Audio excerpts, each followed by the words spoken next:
ريناهم 15-16 እንታይ ከም ዝኾነ መዓት ዝሓዙ መላእክቲ መጽኦም መሊሶም ኣብ ምድሪ ቁጣዓ ከፍስሱ ከለዉ ነቲ 666 ዝተቐበሉ ነቲ ጸረ ክርስቶስ ሰገድሉ ኢዳ ኣምላኽ ቁጣዓ ኣምላኽ ኣብኣታቶም ከም ዝወረደ ርኢና ነርና ኣብ ምዕራፍ 17 ሓንቲ ሰበይቲ ኣብ ሓደ ኣራዊት 7 ርእሲ ዘለዎ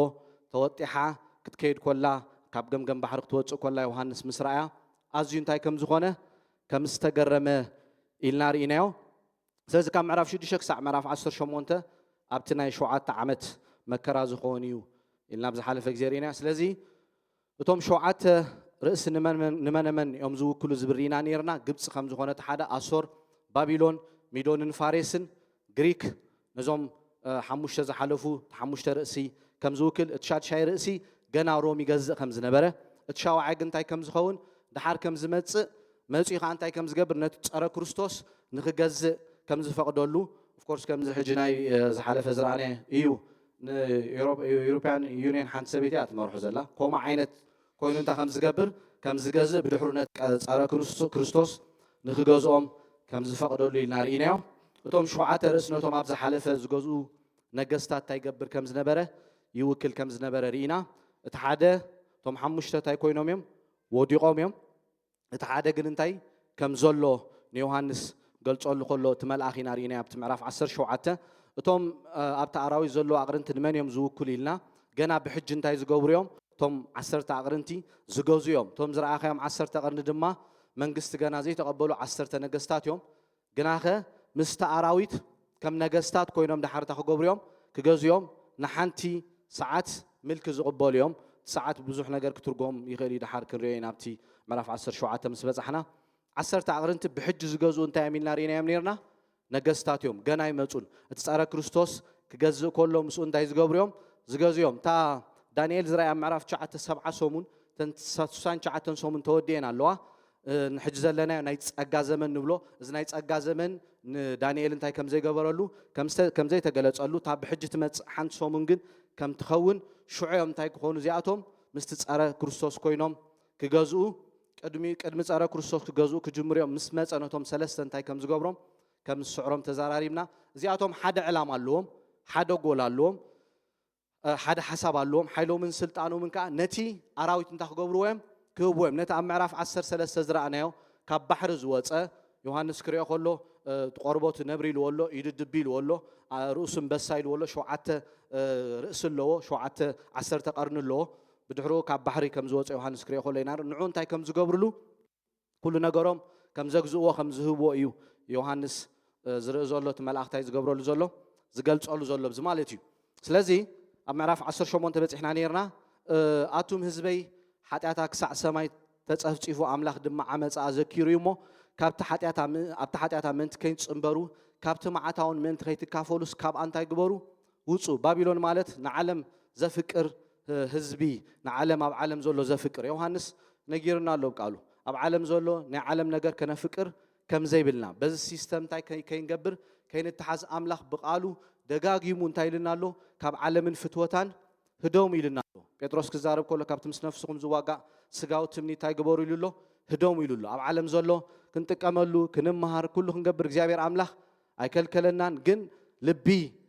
እቲ ጎይታ ክሕዞ ዝግባእ ልቢ ንልቢ ክትክእ ከሎ ግን እግዚአብሔር ኣምላኽ ከም ዘይደሊ ርኢና ኣለና ክፉ ናይ ዓለም ኣካይዳ እንታይ ከይገብረና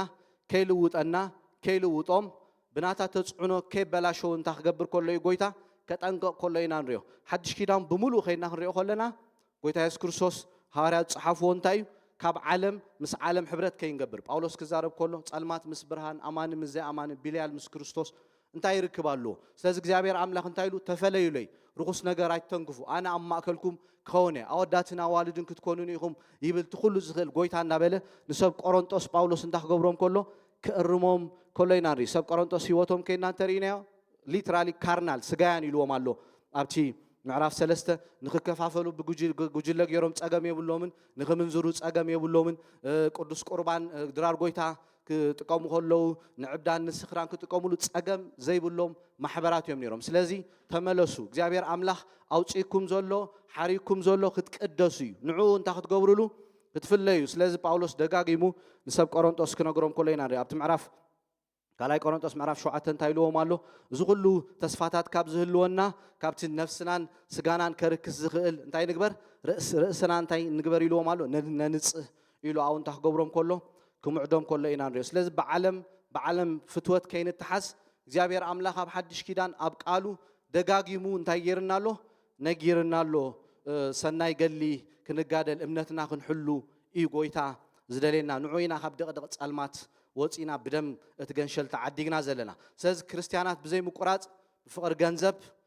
ገንዘብ ሱር ኩሉ ክፍኣት ኢልዎ ገሊኣቶም ነቲ ገንዘብ ደልዮም ካብ እምነታይ ከም ዝገበሩ ከም ዘንበሉ ንርእሶም ናብ ሽግር ኣትዮም ንሰብ ከዓ ናብ ሽግር ከም ዘእትዉ ጳውሎስ እንታይ ገይሩሎ ንጢሞቴዎስ መኺርዎ ኣሎ ንስኻ ግን ኣታ ናይ ኣምላኽ ሰብ ካብዚ እንታይ ግበር ህደም ናብ ፍቕሪ ናብ ህድኣት ናብ ኣምልኾ ናብ እምነት ናብ ትዕግስቲ ናብዚ እንታይ ግበር ህደም ከምታ ኣነ ሰናይ ገልጽ ተጋደልክዎ ንስኻ ከዓ ከም ዓቀይታይ እንታይ ግበር ኢልዎ ኣሎ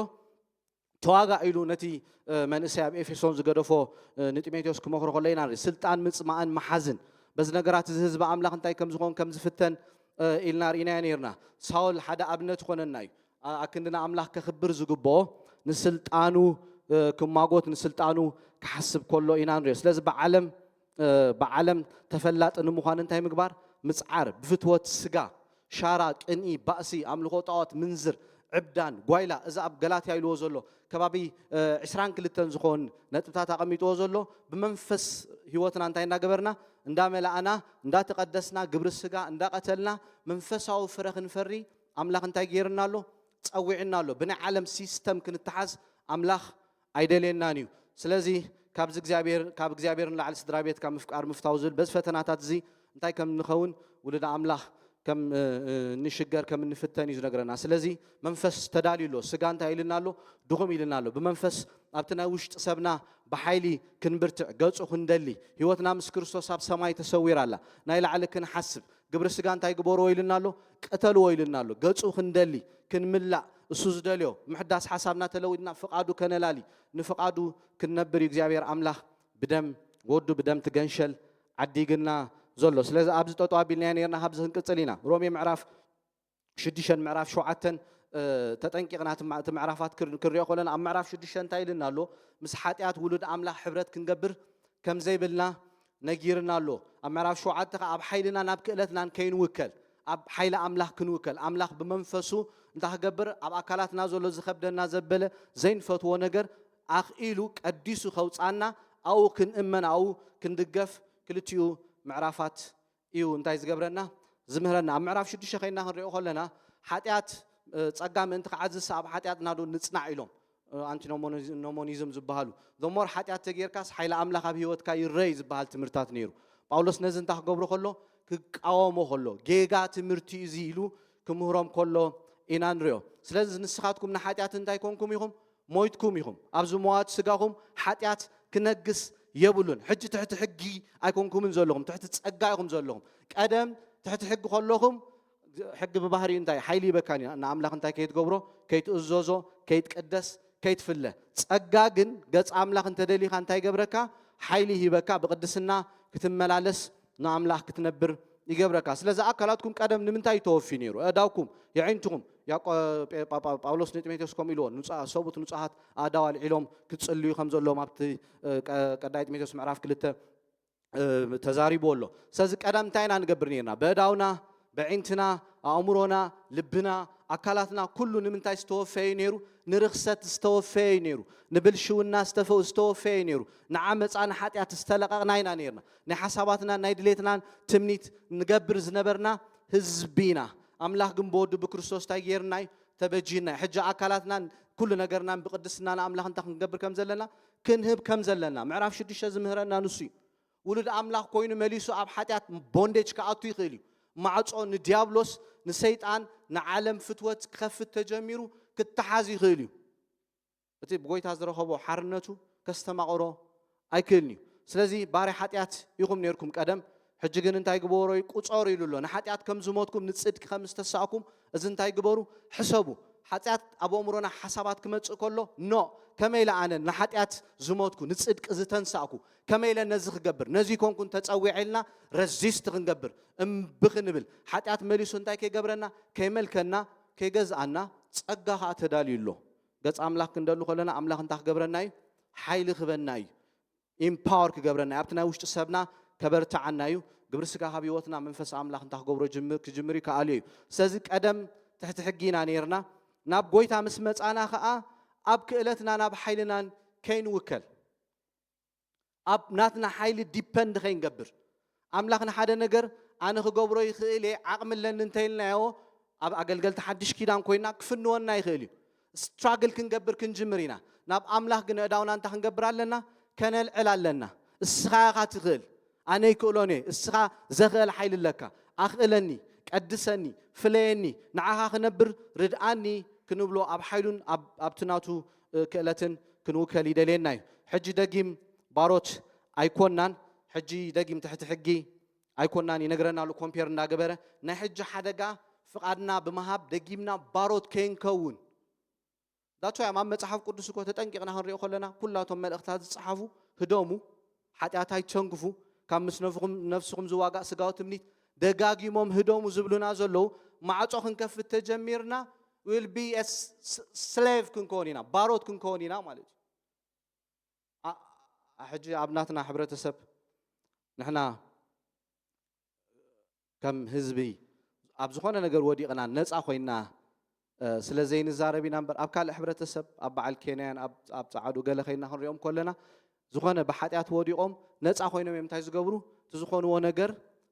ኦፕንሊ ዝዛረቡ ማለት እዩ ብኡ ማዕጾ ንዲያብሎስ ከፊቶም ክንደይ መጽሓፍቲ ጽሒፎም ኣለዉ ኣባና ከምኡ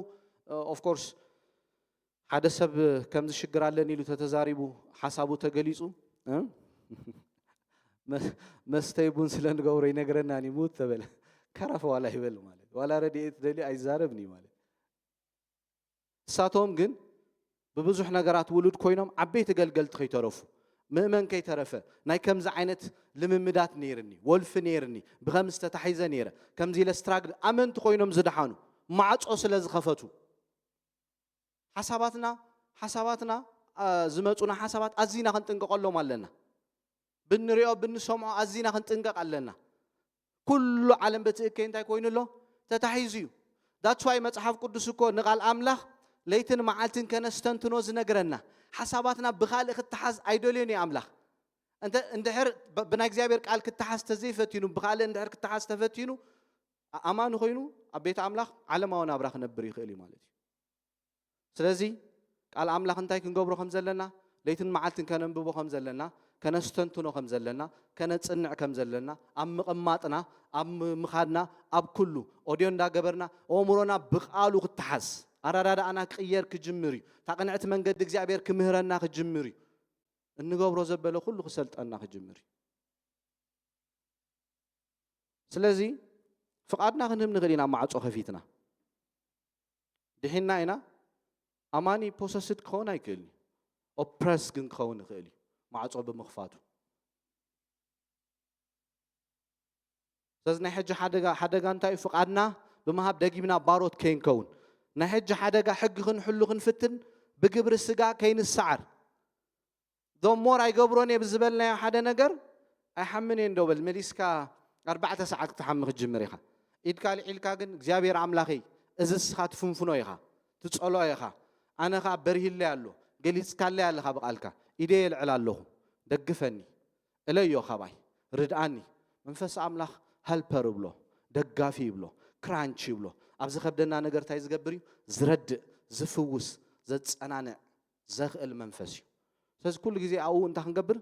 ክንውከል ዝጸመአ እንተሎ እንታይ ኢልና ኣሎ ይምጻእ ኢሉ ናይ ሕጂ ሓላፍነትና ንስጋና ኣጽዋር ኣምላኽ ክኸውን እንታይ ምግባር እዩ ምውፋይ እዩ ቀደም ኩላትና ህይወትና ንፈልጦ ኢና ኣምላኽ ካብ ምንታይ ድቕድቕ ጸልማት ከም ዘውፃና ንምንታይ ንነብር ከም ዝነበርና ንፈልጥ ኢና ገሌና ካብ ክንደይ ወልፍታትን ኣዲክሽን ካብ ጥልቂ ይውፂና ኣምላኽ ቀደም ኣካላትና ንርክሰት እዩ ንብልሽውና ንዓመፃ ኢና ወፊና ነርና ሕጂ ግን ከምኡ ክኸውን ኣይፍቀደልናን እዮም ሓድሽ ኪዳን ሕጂ ኩሉ ኣካላትና ንኣምላኽ ክንውፊ ንዕኡ ክንግዛእ ንዕኡ ክንነብር እዩ ኣድሒንና ዘሎ ሕጂ ንሓላፍነት ንስጋ ንክንስዕር ንኣምላኽ ክንእመንን ክንእዘዝን ከም ዘለና ይነግረና ስለዚ ኣብ ምዕራፍ 19 ካልኣይ ምጽኣት ከም ዝኾነት 7 ዓመት ሓሊፉ ንምንታይ ኢና ዝሓሳባት ደጋጊምና ንሪኦ ዘለና ኣብቲ ምዕራፋት ምስ በጻሕና ኣይክንሽገርኒና ብሓንሳእ ክንከይድ ማለት እዩ ስለዚ ካልኣይ ምጽኣት ከም ዝኾነ እንታይ ከም ዝረኣየ ዮሃንስ ኣብ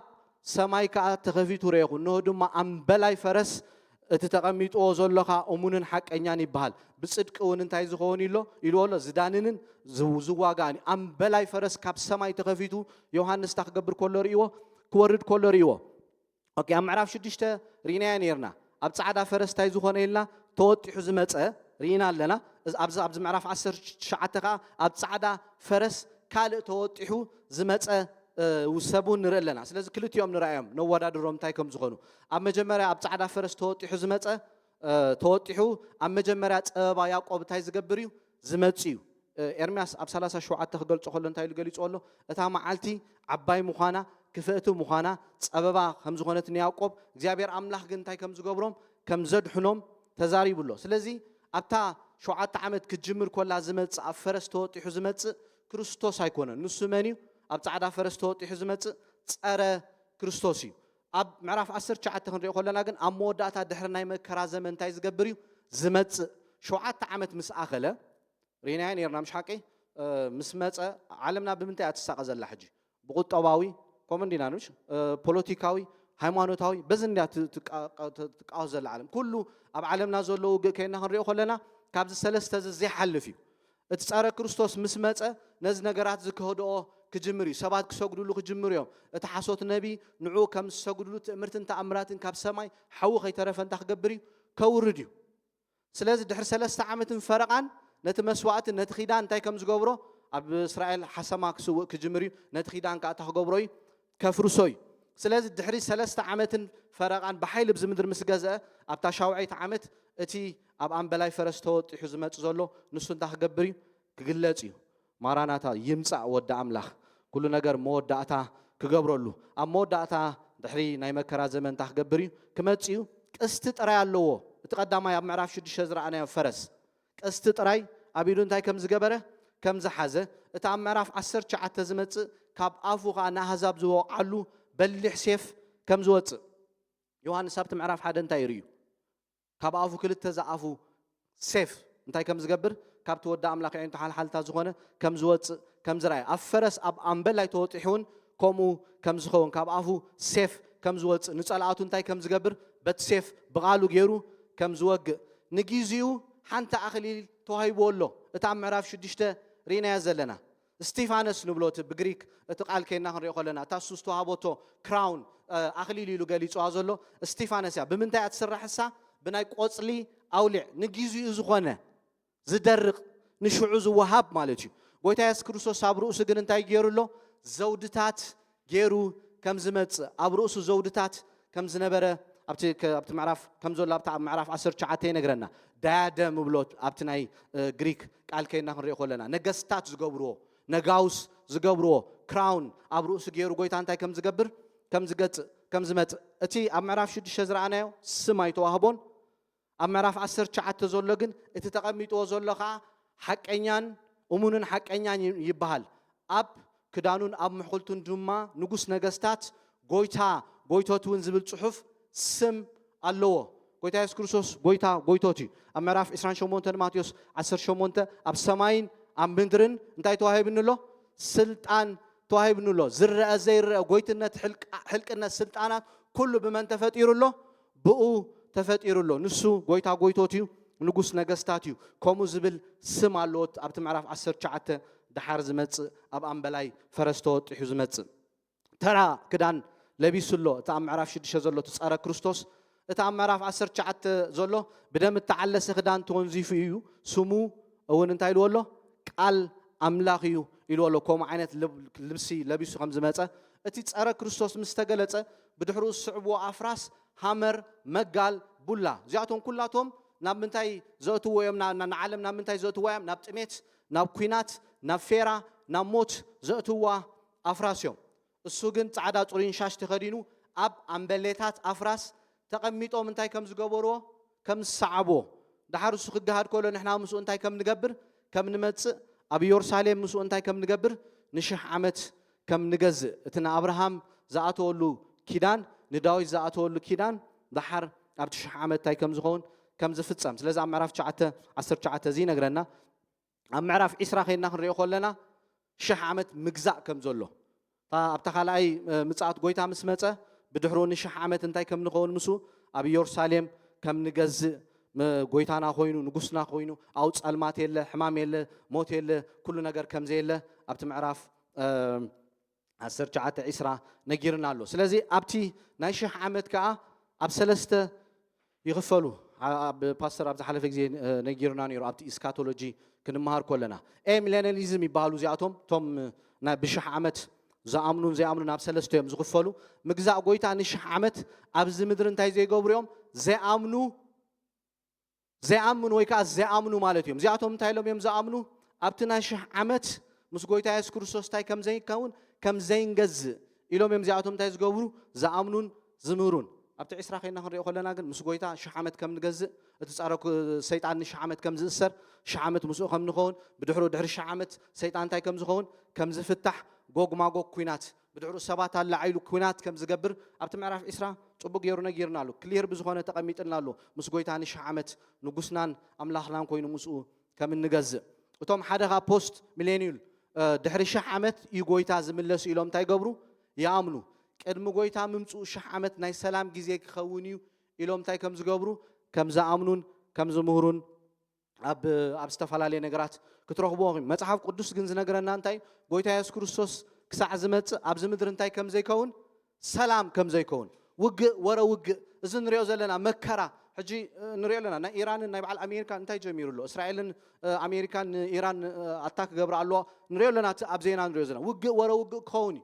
أما تيس إسرائيل 4 نجيرنا له نتاي كم زخون أب تمودات الزمن سلام كم زي له مليس نجارات ندقر ده خمس غيد أب كل عالم سب وانجيل كم سمع دحر قويتان تاي كم زجبر صار كورساس كم زجاز دحر كم زمت يقال أملاك زمهرنا سلازي سلام كم زي له أمدري يمسحف قدوس نجرنا نايزياتهم بتحسب ودو كنجبرون غلينا بري ميليناليزم قد مش عمت قويتان تاي زجبر زمل سيلوم يعمل إزيت مسحف قدوس أو زغنا أتتخكل زغنا interpretation كنترجمه خلنا مالت قويتا يسوع كريستوس لك دحر شعات عمت صار كريستوس مسجزة مسؤون تاي كم نخون نحنا كم نجهد شح عمت كمسؤون تاي كم نجبر كم نجز أبز مدري مسحف قدوس ينقرنا قويتا مستملس شح عمت ناي سلام جزيه خونيو إلهم تاي قبرو يومنا مزيد تخكلنا مسحف قدوس أو زغنا التراجعوما أبتمعرف إسراء نهر يخلنا سلازي بدحرون دايك خونيو أبتشح عمت نحنا ندا جزعنا كلنا of course أبت خلا أي مساعات وجه مسكونة قويت يسكر سوس كم كله بزحات كم استسونا جستات كم زواجو متحف قدوس يمهرنا بدحرو زتهرفو سبعة على دحربتي نار ماجدون وجه نحنا شحمت ندا جزعنا أبت معرف إسرائيل صبغ يرنا جيرنا له سبعة أو من بارك قدس اليوم كنا بروح جمهور يوم كم وانجيل سمعوا كم يخون we don't know جنت خوني سيطان شعو كأسريو من بارك جمهور يوم of course كله دخلوا لك كمتي نحن بز مدر حياتنا تكون الناس تولدنا كم من دابولو كم زقط صلوا يوم بزحات ساعات نتايز قبرو زتنتنو سلسل شح عمت مس جزء أنا سيطان تاي كم زخون كم زفتح مليس نو تمام مدر زلوا نتاي كم زقبرهم كم زل علم جوجن ما جوجن يلونا جيرولو تفتحوا شو نتاي خونيو نتوم سوات كتالو لوميو حدا حسابكم كهبوم يجزابير كفتحوي بدحرو عدل كوابيهم وين أملاك جزء وين سيطان كصعوبة مالج لازم بزحات سيطان تاي كم زقبرو كم صعوبة بدحريو باستنفاس حوق على جيرون تاي كم زقبرهم قويتا كم زبطنهم بدحرو ناي فردي عبي سعادة زفان فردي تنسان فرد المقطعات النمن كم زخون نحات أتنياتات أريد نحنا توصينا لنا شلمات توصينا لنا نعنا يكون نزي نتوم بدحرو نزل لو يزنقرنا مالتي أب حدش كيران أب عسران حدن ترينا شو حدش سماين حدش مدرن نري لازم بملؤ عسران كلتن معرفاتنا خنريوت أني هنا حجيت تمرتنا خنجمرينا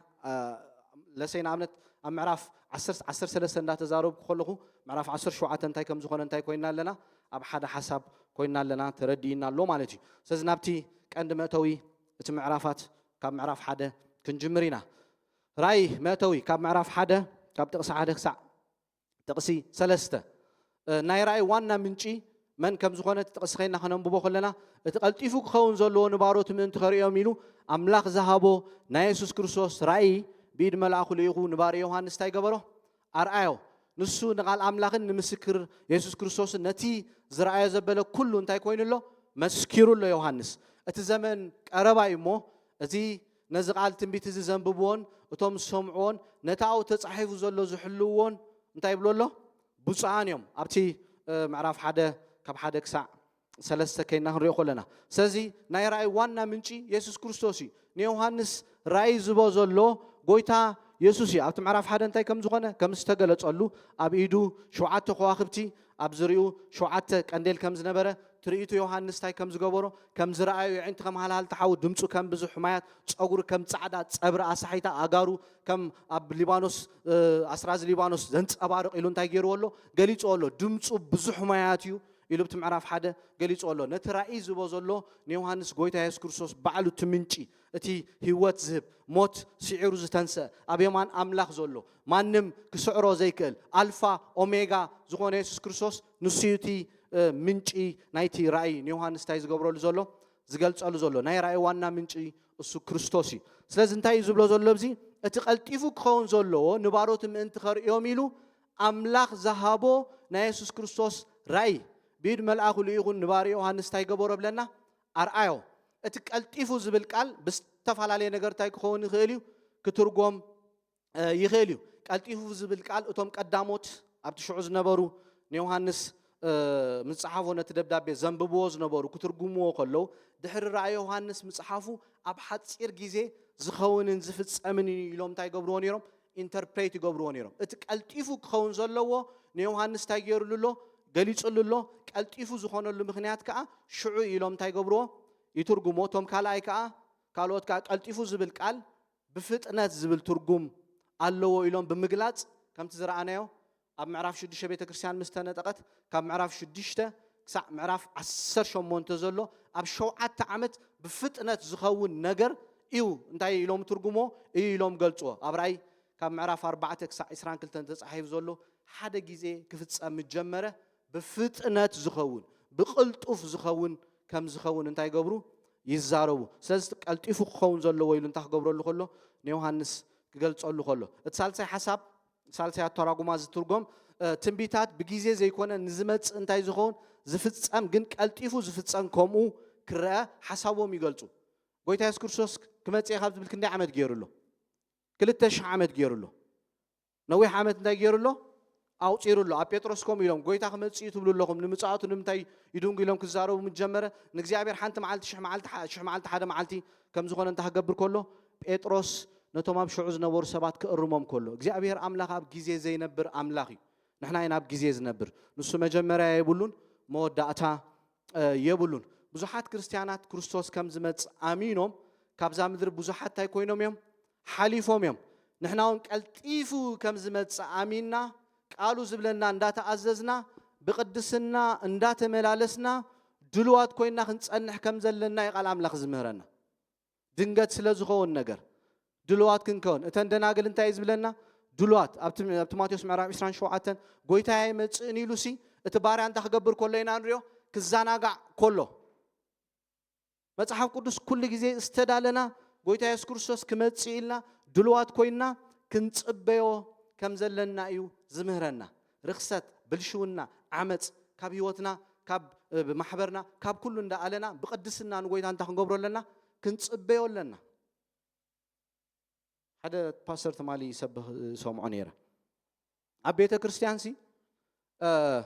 ሰባት ኣብቲ ቸርቹ እንዲ ዝዛረብ ይገርመንሎ ኢሉ ሰባት ቅድሚ ሓዳር ምግባሮም ብሓንሳእ ደቂሶም ወሊዶም ገለ ቤተ ክርስቲያን ምስ መጹ ሲ ኮንግራቹሌሽንስ ከዓ ትብልዎም ኢሉ ብምንታይ ከዓ ይሽፈን ኢልዎ ንዑ ብድንጋጸ ኮምፓሽን ብድንጋጸ በቃ ብርህራሄ ገለ ኦፍ ኮርስ ድንጋጸ ንዝወደቁ ክንድንግጽ መጽሐፍ ቅዱስ ይነግረና ንሓጢአት ክንፍንፍን ከዓ መጽሐፍ ቅዱስ ነጊርና ኣሎ ሓጢአት ካብ ቤተ ኣምላኽ ክወጽእ ከም ዘሎ ኣብ ቤተ ኣምላኽ ክህሉ ከም ዘይብሉ መጽሐፍ ቅዱስ ነጊርና ኣሎ እዚ ቦታ እዚ ሰባት ዝቅደስሉ ቦታ እዩ ሰባት ብቅድስና ዝመላለስሉ ቦታ እዩ እዚ ቦታ እዚ ኣምላኽ ካብ ጸልማት ዘውጻና كم تقدم ننبرو زنبرنا عينة هيوت كنبر ليكوننا أدحيننا زولو نعو تفلينا نعو كنبر نعو انتا خنقبرو كنخبرو قدوس هيوت حزنا نقويتا انتا خنقبرو كنتصبيو باولوس ماراناتا إلو دلو ينيرو تدالي ينيرو كل جزء كنتصبيو لنا دلوات كوينا بزح كترفنا زدل نقرالو ندحريت اندا دربنا ناب قدميت اندا غسغسنا ناب تعصب عوت اندا طمتنا باولوس كوم يلو كل اندا قدفنا كيترفنا دلوات كوينا نغويتا انت خنغبرالنا كنصبيو لنا بزحات ابوتات كوم يلوم تصبيو محاليفوم يم نايمنت ابوتات نحناون غويتا خمز مصامينا كنصبيو علنا املاك زهابو نا يسوع كريستوس راي التيفو زخون يلو نغيرو እንደገና املاك نمن هيبو تقال كينا خري خلنا أبو ودي نملأخ نيوهانس تخبروا له كله ببترا ببدرجة تمجلات ترافليشن كوهاب كله يناب تمعرف حدا نريو يسوع كريستوس زبل حرق بجريك بسلست ترجم يخيليو أملاك ذهبونا يسوع كريستوس رأي يلو الله أبتم تقص حدا أتمتحف بزعبة يسوع كريستوس تاي كم زجبر كم ززارب كلها تنصحفات بزعبة قويتا إن زاربة أبي يوحنس معرف شو تشة تمرمرون علىهم كلاتن مصحفت بزعباين زاربا راي يوحنس كينا خريو خلنا خا اغلحيو زريو نكريستوسيو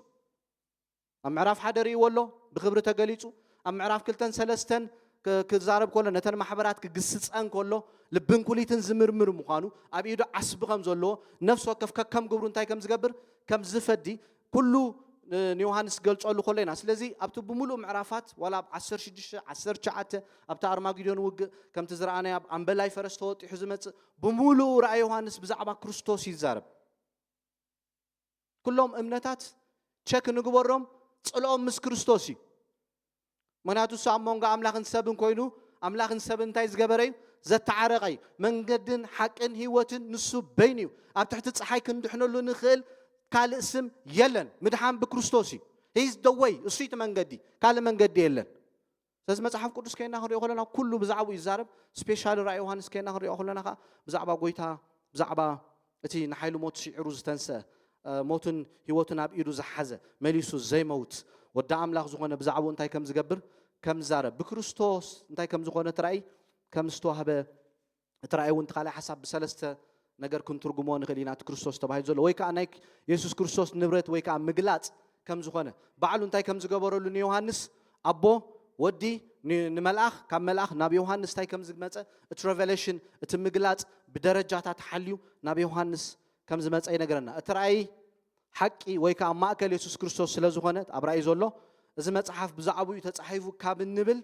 يوحنس ترأي ذهبو نصوص لزغونه غويتوت نصوص لزغونه نايس كريستوس راي بمبال ملؤخت انت يغبرالو يوحنس يجمرالو يغلصالو اتقلطيفو كخون زلوو املاك زهابو ناي يسوع كريستوس راي لو انت خغبر كله كغلص كله اينا نريو سازتي كريستوس زبل مشياخ بلو ابتي ناي ابرايست كينا نريو خلنا اتقال كريستوس يلو تغليصولو قبو نا املاك انتي زخونه زتفله ابي سياسوسان حدن منفس املاك كم زقبو نؤسرات حراكة كم زمتة نسبرات لبك زنن كم زمتة أملاك مسؤو كم زنبرة بحيل بمنفس تقبيو كم زجل جله أبتي جبرهارات عسرتكم يلولو سيطان ذا أسرم تاينا جبرة ندازور زفت حج بق زجبرة يلو بيتروس نابتن دا كارنليوس خير كله أو جليش أول مال ناب كا أبت معرف 4 لوكاس كينا خري قلنا بمنفس تمليو ناب جليلان تاي كم زجبرة كم زمتة أقول قلوته بحيل منفس قدس تمليو انت حجبر كله نسبات كم مأسر تكفتح كله نسبات كم تجيب كله من قست أملاك انت حجبره كله عم مدري كجهد كله خجلس كله إن أنريو نأملاك استفله مشياخ كريستوس تقبو بأملاك انت كم استوهبه أو تريد السلطان كم استوهبه قبو أملاك حسابون مدبون بوجيرو انت كم زجبره كم زجلته أبحدش كيران كريستوس مسمى منافس كاب سبات كوتس جميرهم سبات كنا نقوف جميرهم شدش تشح حزامهم زنبور ليجيون منافس تمتيهم كسجدوا كمبركوا خلوا إنان ريهم عورات كريو خلوا قريات لمت أمات موتان كتنسو خلوا بعل أزار سلسة معلتي أم مقابر أني حنت أخبر كله كتنسو خلوا إنان ريهم أملاك أنتي كم ذهبوا سلطان كم ذهبوا ملوكوتاوي حجز كجل قلب منفس قدس استقبه اتزمت مدحني ኣብ ማቴዎስ ምዕራፍ 1 እንታይ ኢና ንርኢ ንሱ ንህዝቡ ካብ ሓጢኣቶም ታኽገብሮሚ ከድሕኖሚ ሶዞ ይብሎ መንፈሳዊ ነፍሳዊ ስጋዊ ኩሉ እንታይ ዝገብር ወዲ ኣምላኽ ዝፍውስ እዩ ዘድሕን እዩ ወንጌል ሓደ ነገር ሓደ ሳይድ ናይ ኣካላትና ጥራይ ኣድሒኑ ዝተርፍ ኣይኮነን ብዘሎ መንፈስና ነፍስና ስጋና እንታይ ክገብር ዝኽእል እዩ ክፍውስ ዝኽእል እዩ እቲ ዲናሙስ ዝኾነ ሓይሊ መንፈስ ቅዱስ ናባኻትኩም ዝወርድ ግን ሓይሊ ክትቅበሉ ኢኹም ዝበሎ እሱ እንታይ ዝገብር እዩ ኩሉ እንትናና ከጥዕ ዝኽእል ሓይሊ እዩ ስለዚ ንህዝቡ ካብ ሓጢኣቶም ከድሕኖም እንታይ ከም ዝገበረ ከም ዝመፀ መድሓኒ ሄልፐር ወይ ከዓ ረዳኢ ረድኤት ይብሎ እቲ ክርስቶስ ኣምላኽ ዝሃቦ ናይ ኢየሱስ ክርስቶስ ራእይ ስለዚ እቲ ራእይ ርኢና ነርና እቲ ሬቨሌሽን ዝብል ቃል ብግሪክ ኣፖካሊፕሲስ ዝብል ቃል ሂብና ነርና ኣብቲ ክንጅምር ከለና ስውር ነገር እንታይ ምግባር እዩ ምቕላዕ ነቲ ትሪኦ ዘለኻ ዝመፅእ ኣብቲ ቀዳማይ ዮሃንስ ምዕራፍ 1 ጥቕሲ 19 ዝመፅእ ክገልፀልካ እየ ነቲ ትሪኦ ሕጂ እንታይ ግበሮ ፀሓፎ ክብሎ ከለና ንሪኦ ኣፖ ኢልና ርኢና ነርና እታ ግሪክ እታ ቋንቋ እታ ኣፖካሊፕሲስ ትብል ብክልተ ናይ ግሪክ ቃል ዝቆመት እያ ኢልና እታ ኣፖ ምርሓቕ ካሊፕቶ ከዓ ምሽፋን ተሸፊኑ ዝነበረ እንታይ ምግባር ምእላይ ኣምላኽ እንተዘይገሊፅልካ መንፈሳዊ ዓለም ክትርድኦ ኣይትክእልኒ ኢኻ ኣብ ጳጥሞስ ከሎ ተኣሲሩ ከሎ እግዚኣብሔር ኣምላኽ እዩ ዒንቱ ከፊቱሉ ንመን ርኢዎ ንወዲ ኣምላኽ ርኢዎ ኣብ ምዕራፍ 4 ናብ ሰማይ ወሲዱ ኣብ ሰማይ ዘሎ ብቲ ዙፋን 24 ሽማግለታት ከምልኽዎ ከለዉ ቅዱስ ቅዱስ ቅዱስ እናበሉ እቶም 4 እንስሳታ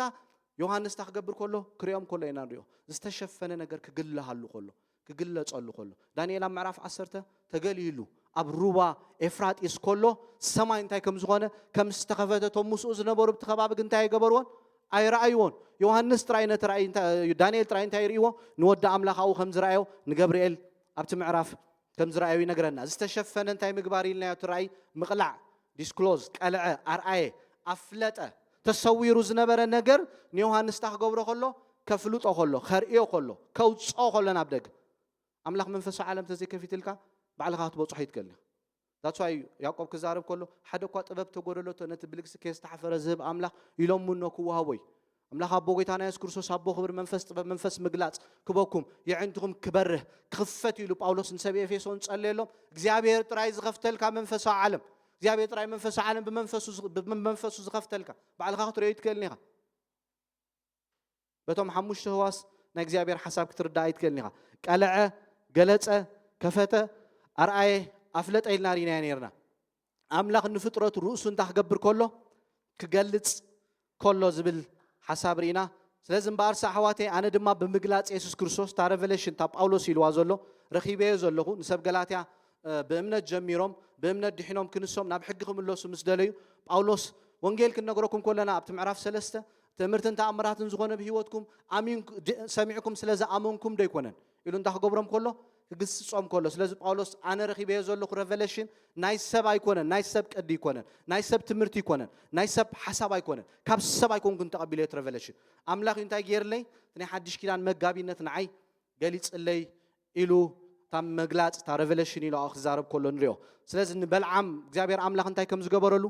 ዓይኑ ከም ዝኸፈተሉ ነቲ መልኣኽ ከም ዝረኣዮ ይነግረና ነታ ኣድጊ ካርማ ከሎ ሳይ ነቲ መልኣኽ መጀመርያ ርኣቶ በልዓም ኣይረኣዮን ዓይኑ ተኸፈተን ነይሩ እግዚኣብሔር ኣምላኽ እንታይ ክኸፍተሉ ከሎ ዓይኑ ክኸፍተሉ ከሎ ኤልሳዕ ጸልዩ ጋሃዛ ዓይኑ እንታይ ከም ዝኾነ ከም ዝተኸፈተ ጴጥሮስ እስኻ ወዲ ህያው ኣምላኽ ኢኻ ኢሉ ሰማይ ስጋን ደምን ኣይገለፀልካን ዝበሎ ሰማይ ዝገለፀሉ ወዲ ኣምላኽ ምዃኑ ንጎይታ እንታይ ከም ዝገበሮ ከም ዝረኣዮ ሽዑ ነተን ፅሑፋት ከስተውዕልወን ኣእምሮኦም እንታይ ገበረሎም ከፈተሎም ኣእምሮኦም ተንኪፍዎም ነቲ ቃል ክርድእዎ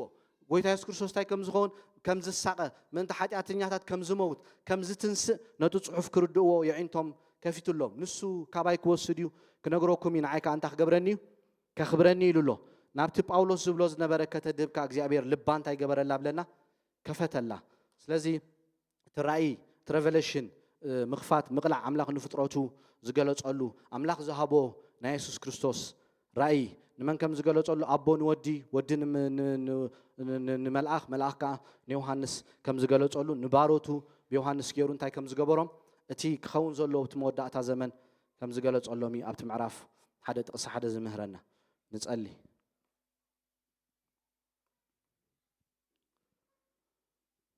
እስከ ምግላጽ ይሁን ይከፈት ዓይንተይ እስከ ኾን ብሎ ኢና ክንጸልይና ጳውሎስ ነዚ ይጸልይሎም ንሰብ ኤፌሶን አቦ ጌታና ኢየሱስ ክርስቶስ አቦ ክብሪ መንፈስ ጥበብ መንፈስ ምግላጽ ክበኩም የዓይንቱ ልቦናኹም እንታይ ኮይኑ ተኸፊቱ ተስፋ ጽውዑ ምስ ቅዱሳን እንታይ ምዃኑ ክትፈልጡ ይጽልለኹ ኢሉ ይከፈተለይ በሉ ሖቴ ብስጋይ ብጻሕኒና እግዚአብሔር ነገር የዓይንትና ክፈት የዓይንትና ክበርህ ሐሳብ አምላክ ክንርዳእ እትሰናይን ሙሉን ባህ ዘብል ፍቃድ አምላክ ክንፈልጥ ክንምርምር በቃሉን በመንፈሱን ይፍቃዱ ዝገልጸልና እግዚአብሔር ሕብረት ክልወና ኣብ ውሽጥና ክትንክፈና ኣብ ውሽጥና ክትዛረበና እግዚአብሔር አቦ ሖቴ እግዚአብሔር ዛረብ አምላክ አሕዛብ አይርዩ አይሰምዑ ንሕና ግን ነቲ ያው አምላኺና ነምልኽ ነቲ ዝሰምዕ ዝዛረብ ዝገልጽ ኣብ ጸልማ ዘሎና ብርሃን ዘምጽእ ዳንኤል ኮም ኢልዎ ምግላጽ